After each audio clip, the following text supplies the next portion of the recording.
प्रिय विद्यार्थियों, अब तक के व्याख्यानों के अंतर्गत हम भारतेंदु हरिश्चंद्र की प्रबोधिनी कविता की व्याख्या खंड का अध्ययन कर रहे हैं।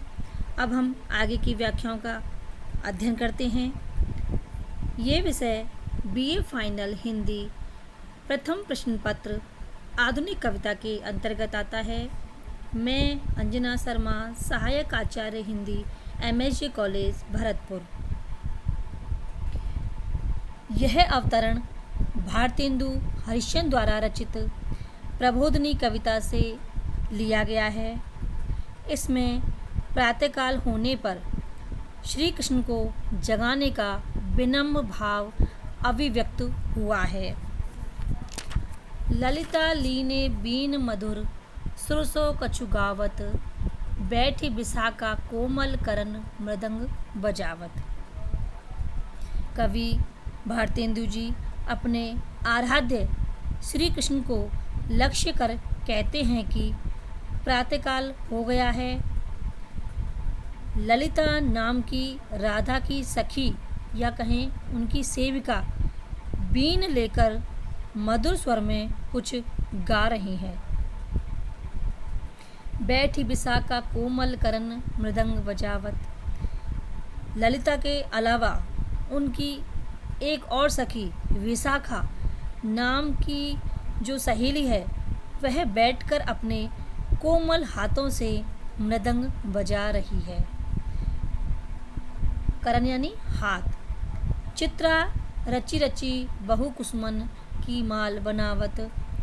चित्रा बहुत से पुष्पों को सुंदर ढंग से गूंथ कर माला बना रही हैं।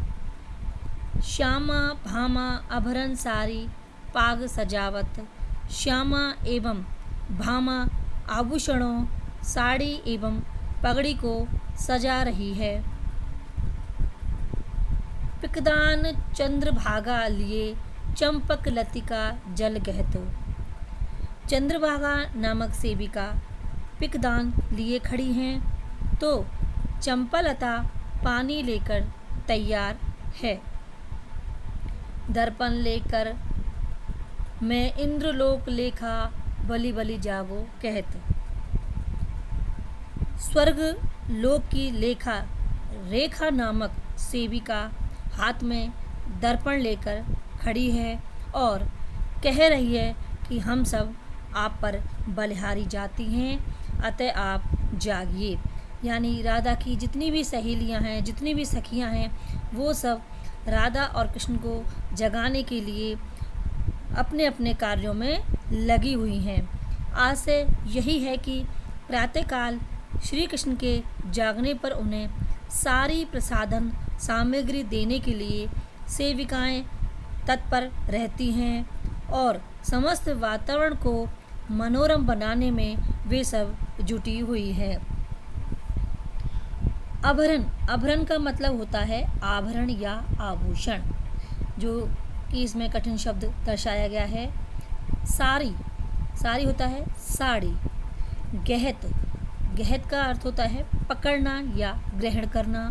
और करण, करण यानी हाथों से। प्रस्तुत व्याख्या में जो विशेष भाव दिखाया गया है वो है, कवि ने राजमहलों के सुख विलास का वर्णन कर अपनी आस्था व्यक्त की है।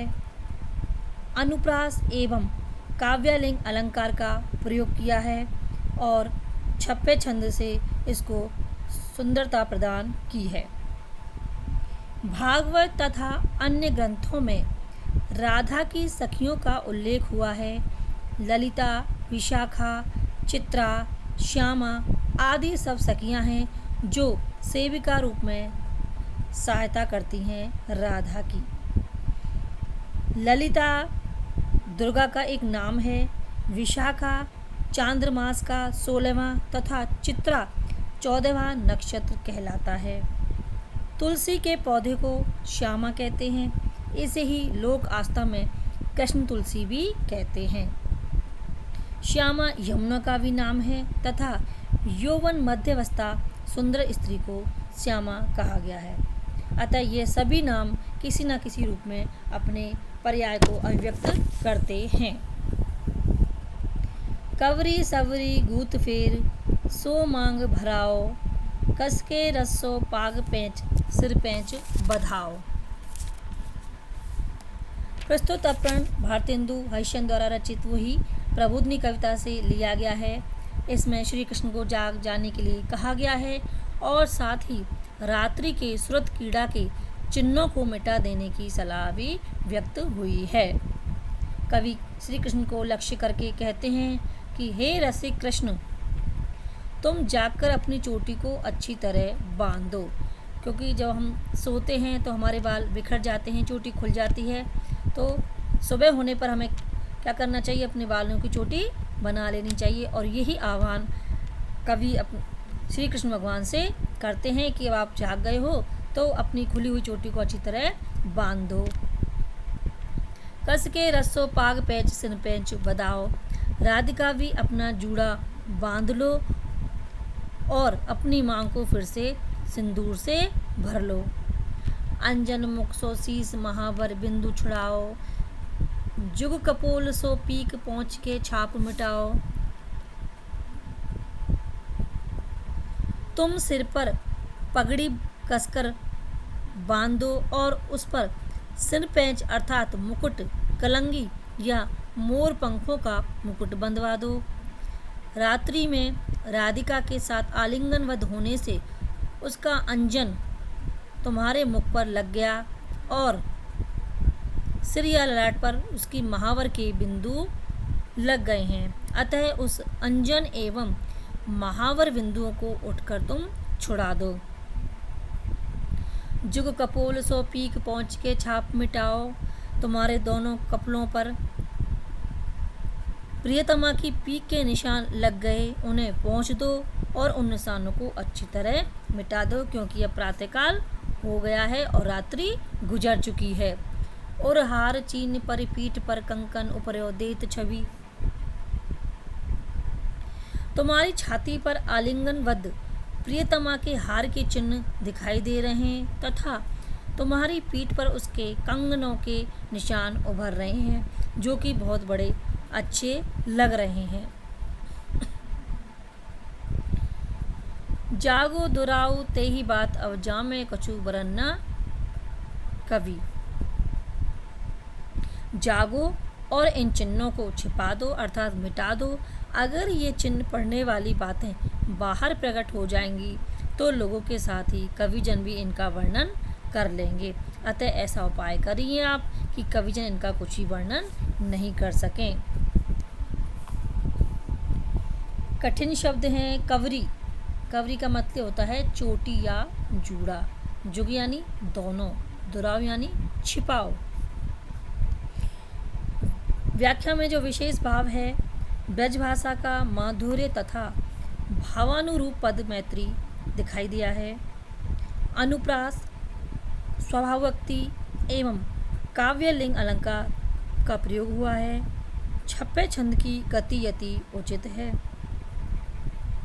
श्री कृष्ण राधा की श्रुत क्रीड़ा का वर्णन होने से संयोग श्रृंगार रस की व्यंजना हुई है।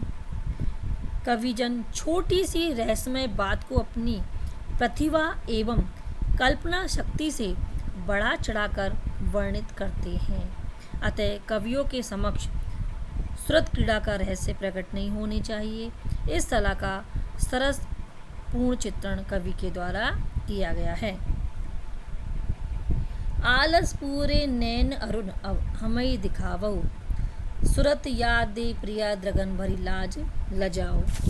आगे भारतेंदु जी वर्णन करते हुए कहते हैं कि हे प्रभु, आप निद्रा त्याग दीजिए, उठिए और अपने निद्रा लक्ष्य से परिपूर्ण लाल नेत्र हमें भी दिखाइए।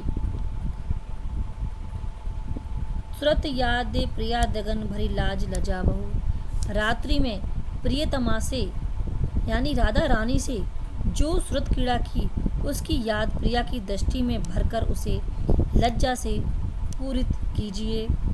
चुटकी दे बलिहार बोल कदू अलस जमा बहु। अपनी रात भर की रति क्रीड़ा की विविध बातें कहकर हमें भी हंसाइए और स्वयं भी हंसिए। भरी प्रेम परस्पर तंचिते आलस मेटो लाग हिये। आपस में एक दूसरे को प्रेमपूर्ण दृष्टि से देखकर तथा परस्पर हृदय से लगकर आलस्य मिटाइए। अंगिरान मुरन लपटानी लकी सकी गन सर्व सिराही जिए। अपने सुंदर अंगों को मोड़कर लिपट जाने की क्रियाएं कर सारी सखियों के हृदय को आनंदवर्धक शीतलता प्रदान कीजिए। प्रस्तुत व्याख्या में कठिन शब्द अरुण।